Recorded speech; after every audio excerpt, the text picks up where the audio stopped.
All right, so we're going to talk about the politics of the Roaring Twenties and how the Roaring Twenties was kind of more of a whimper than a roar. And really, it's a lot of the idea of kind of, keeping the status quo. And it's really a kind of a lazy time politically, particularly for the presidency, where you have some presidents who are not really ambitious. You're coming from, you know, uh, Roosevelt and Wilson and these guys who really expand America, and then you kind of got some like, we're just going to kind of roll along and see how it goes, guys, during the 1920s. So we're going to start here with Warren Harding. He won the 1920 election with the slogan "Return to Normalcy," which seems really boring. You have all these different campaign slogans, that they try and make everybody excited. Like Barack Obama was like change, and then Donald Trump was like make America great again,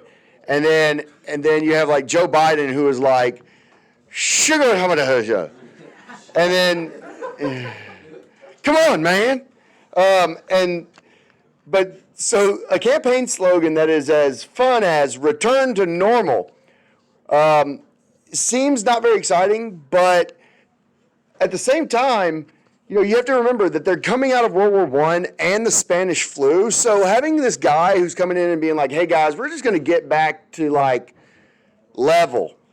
Everybody's like, that sounds great, buddy. And it really drives to the heart of Americans politically once they get into this decade. They have all these big changes technology-wise. They have huge consumer markets grow. And there's a lot of tension between the old and the new kind of ideologies on how America should go. There's a lot of tension there. And so some very interesting things happen politically. International politics, domestic politics, a lot has changed. So this idea of somebody going, hey, let's just go back to how it was. Let's go back to just kind of the status quo, meaning, hey, we're going to return to being isolated. We're going to kind of go out of this World War I era where we're not going to be involved. We're not going to be the world police. We're not going to be, rescue everybody from the big bad German wolves. Like, let's just kind of go back to doing our thing. And while he is kind of bland and he doesn't really say anything very controversial, he doesn't do a whole lot. But he is very well liked by his generation. The people who voted for him like him. Looking back at it now, we kind of say, well, he's not very effective. He didn't really do anything super productive. And he does seem to turn a blind eye towards corruption and kind of lets people get away with stuff. Some of his friends do some really corrupt and sleazy things. He has a group called the Ohio Gang. These guys are very high up in his administration. They get into some major problems. And we'll kind of give you some example of that here in a minute. But he's very pro-business, very laissez-faire or hands-off economically.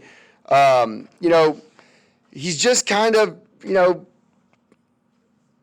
he seems to be the right president for the right time. But in the grand scheme of things, kind of like, Grant, Ulysses S. Grant was. He was okay. He was a good president. It was good. Coming out of the Civil War, he was fine. Harding's biggest shortcoming may have been his inability to recognize when people were manipulating him. Like, he may not have been the brightest guy in the whole world. His friends kind of took advantage of him pretty heavily, and he didn't seem to be catching on to that, or was just willfully ignorant. Kind of like Joe Biden, maybe. I just kind of like, oh, that sounds good, guys. You just do what you need to do, man. And, for the most part, people say, well, he was really nice. He was just really too nice. He really didn't want to tell anybody no, especially his friends. He didn't want to hurt anybody's feelings, which is a terrible trait in leadership. If you think about it, if you're a leader and you're not willing to hurt somebody's feelings, you're not going to be a very good leader. Because sometimes people need their feelings hurt when they're not doing very well so that they can understand that they need to do better. And so you have, he's just not quite savvy enough to be a great president. One of the biggest things that Harding does is he puts forth several chief justices for the Supreme Court, none more important than William Taft. So Harding only serves as one term, but he actually appointed 4 of the 9 Supreme Court justices. So 4 Supreme Court justices resigned and had to be appointed in 4 years. That's huge. And Taft was one of those. He ruled in a couple of really important cases, like Adkins versus Children's Hospital, which reversed a previous court decision of Mueller versus Oregon, which declared that women deserve special privileges in the workplace. And it invalidated minimum wage laws for women. The logic was that women could vote, so they had the equal rights of men, thus no longer needed to be protected by the law. So basically, basically there was a law in place that said you had to treat women in a different way than you treat men. Like you give them special treatment to women. And basically now he's like, hey, now that they can vote for laws and stuff that, do better, make their lives easier. We don't need this law that we want everybody to be equal, right? So get rid of this special treatment law. And, and so because there was no minimum wage for men, there shouldn't be a minimum wage for women. That's kind of what he does. And so Taft really does make some really big changes there while he's serving. Now, it's during this time that you have the Teapot Dome scandal. It's probably the biggest scandal of Harding's administration. You do need to remember that one. And it centers on the emergency federal reserves for oil and a place called Teapot Dome, Wyoming. And that's why it's called the Teapot Dome scandal. And so it's a real estate issue and a federal government issue. So these reserves own a bunch of land for oil, right? And so there's a lot of oil. They think there's a lot of oil there. The United States government says, we're going to take that land, and if we need to use it to get oil, then we have the right to do that. No private business can do this. This is United States land with United States oil. Well, the rights for these oil reserves end up being sold to 2 men named Henry Sinclair and Edward Donnie. For $400,000. And you're not supposed to do that. You're not supposed to sell land that's allocated to be part of the oil reserves.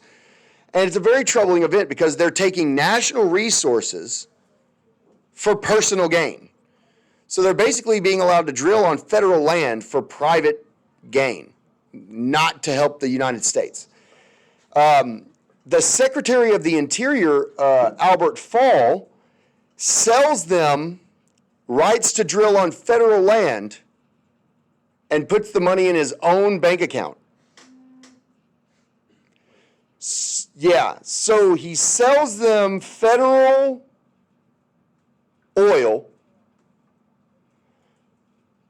to use for private use and puts the money in his own pocket. You can't do that, right? He actually ends up getting charged and convicted, and which is kind of crazy because Sinclair and Donnie actually come up with the whole idea. They're the ones that buy the land and they get acquitted. So there you go.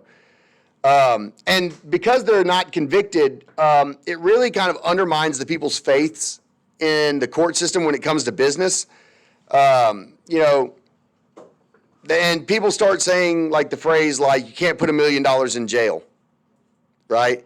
It's this idea that the rules don't apply to rich people, okay? And everyone is supposed to be presumed, presumed innocent. But what they say is in America, you're presumed guilty until proven rich, right? So it really does undermine them. And so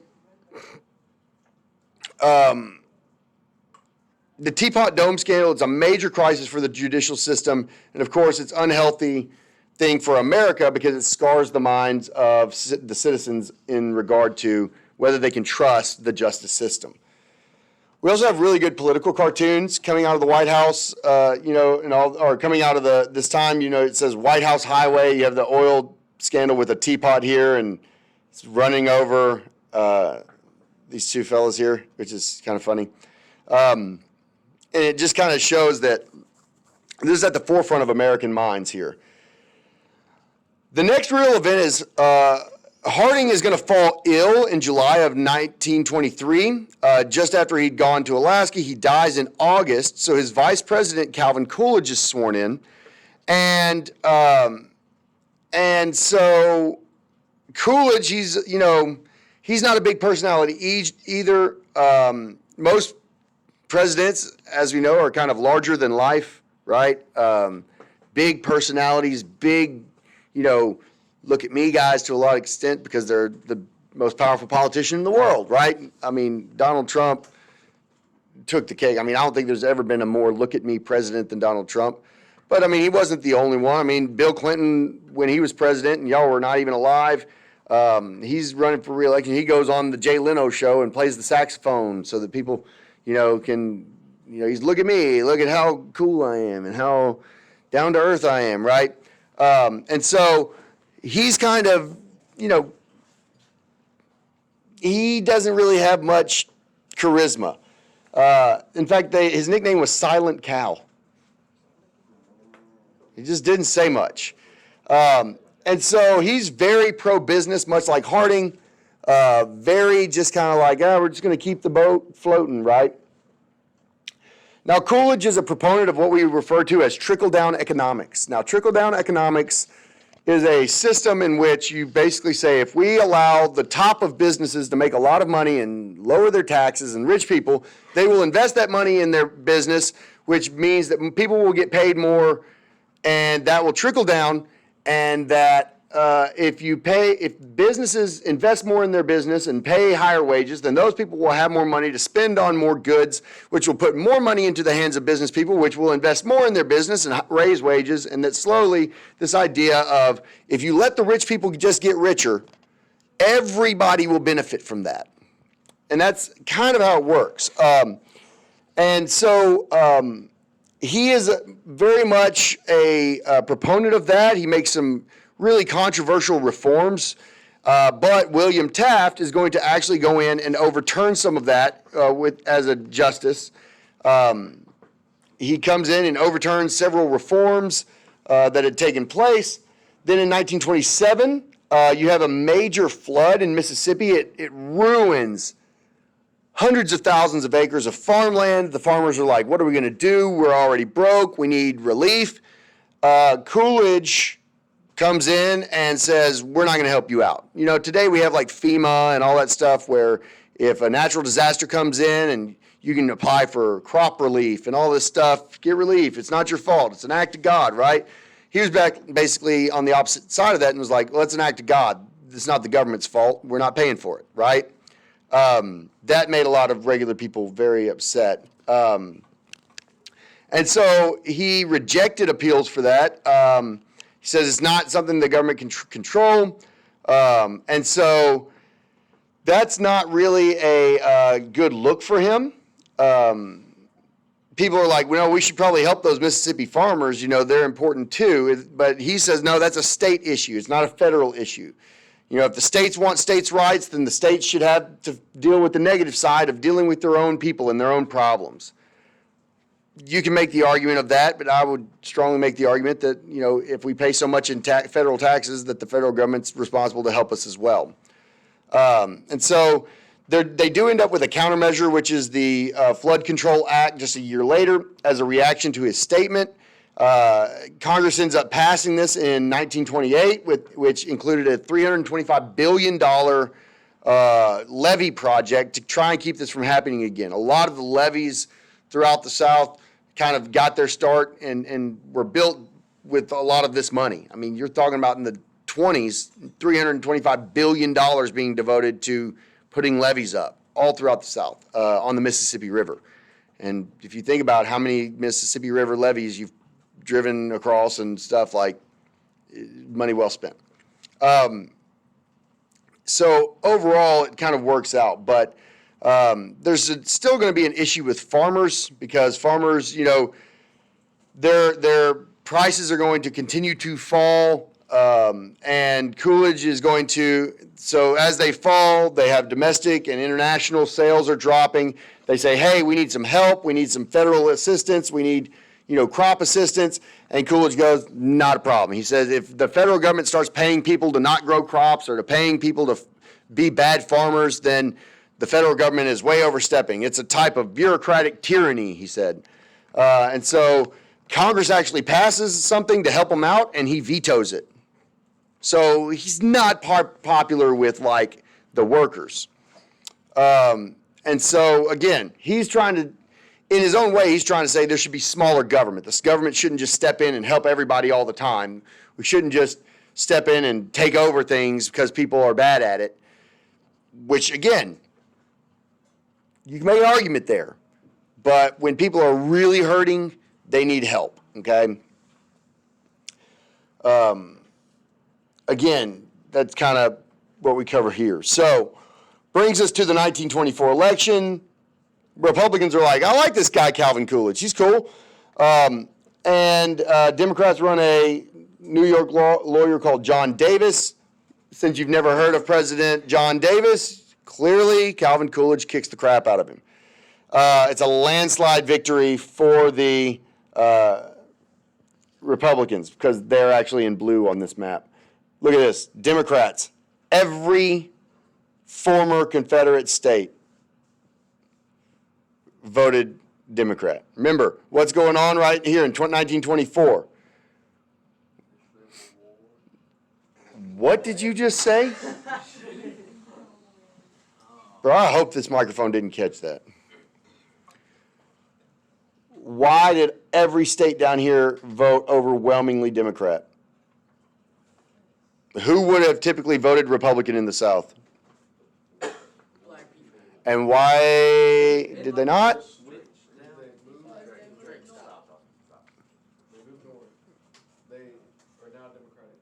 What?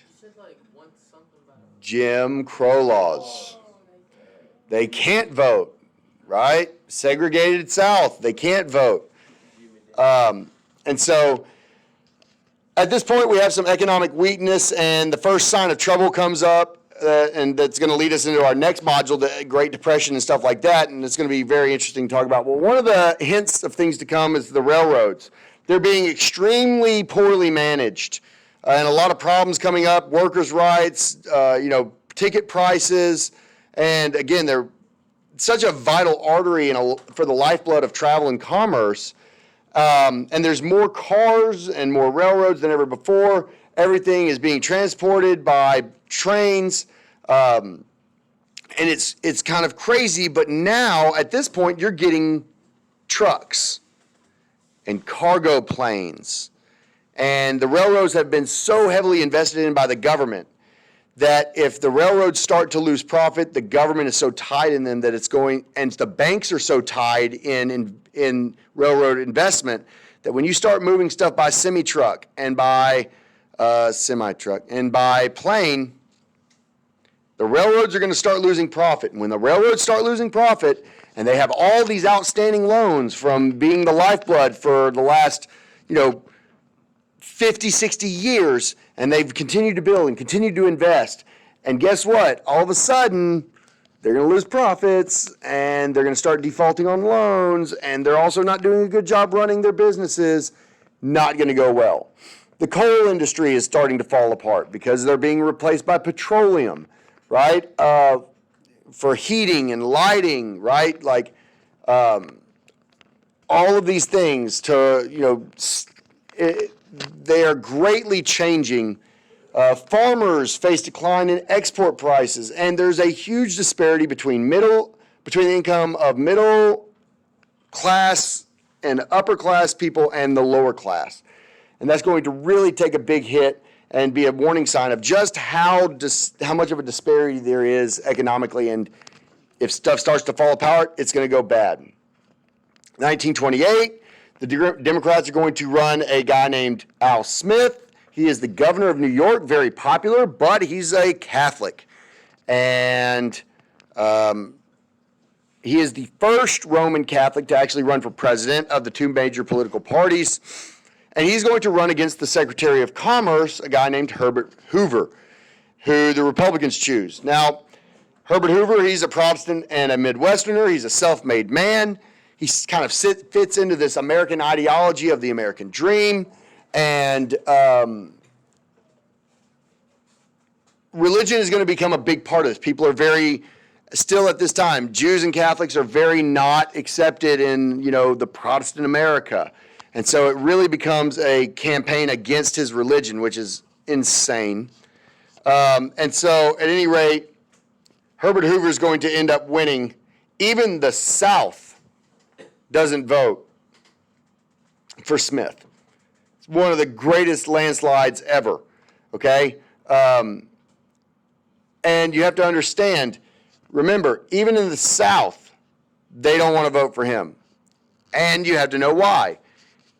Why do all the Democrats not even vote for him? Huh? Catholic. Who's basically running the political machine in the 1920s in the South?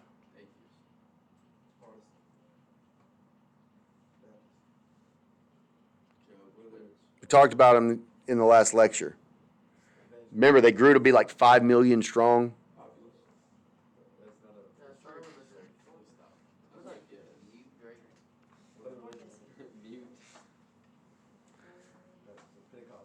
The KKK. They are Protestants. Remember, they were anti-Jew, anti-Catholic, anti-black, anti-immigrant. They were all Protestants. They were Baptists and Methodists and Pentecostals, and they were Protestants. And they were anti-Catholic. So the KKK down there is going, you better not vote for that Catholic. And so you even have states in the South that are like, we're not voting for Catholics. Okay? And that's crazy to think. That's just how strong their pool was, is that they voted for Republicans rather than a Catholic. The international politics, Hoover had made a huge fortune mining and engineering. He's very strongly interested in humanitarian efforts. He provides a lot of relief for people internationally. America is the head of is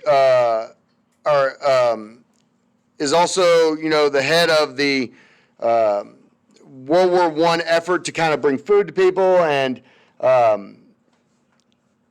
he goes and he starts trying to figure out, what's really making these things happen. The U.S. does a really good job. They're pretty determined to avoid another world war. So they want to avoid the mistakes that were made that would escalate. And so they called the Washington Naval Arms Conference, where the U.S., Great Britain, and Japan all attend. They agree to respect each other's possessions in the Pacific. They have a 10-year freeze on building battleships, which literally they all agree to it and none of them follow it.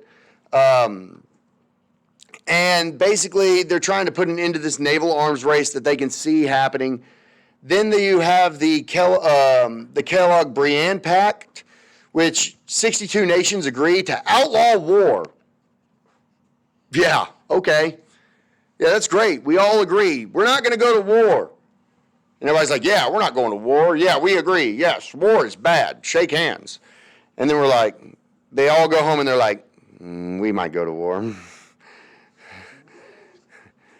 It's great to agree to go to war until somebody gets shot in the face. That's like saying, I'm not going to get into a fight with anybody today. And then somebody walks up and punches you in the face and you're like, oh, sorry. I know I got punched in the face, but I agreed I'm not fighting. Okay, well, just get punched in the face then. I mean, there you go, right? Like, it's all great to just agree to it, right? The Allies have enormous debt. They're going to deal with that. The Kellogg-Briand Pact, that's great to say, but it doesn't really have anything. There's nothing to actually prevent war. It's just them being like, we don't need to do that again. That was not fun. And everybody's like, yeah, that wasn't fun. We shouldn't do it. And Hitler's over there like, 9, we should not go to war. And you're like, oh, yeah, and then we are. yeah, we are not going to attack you for sure. We are not building a bunch of boats or planes or tanks or submarines. No. We would never do that. Okay? And so that's going to take us into our next module where we're going to get into the Great Depression and the continued buildup towards World War II, but really focus on how we got to the Great Depression and what was the impact of that.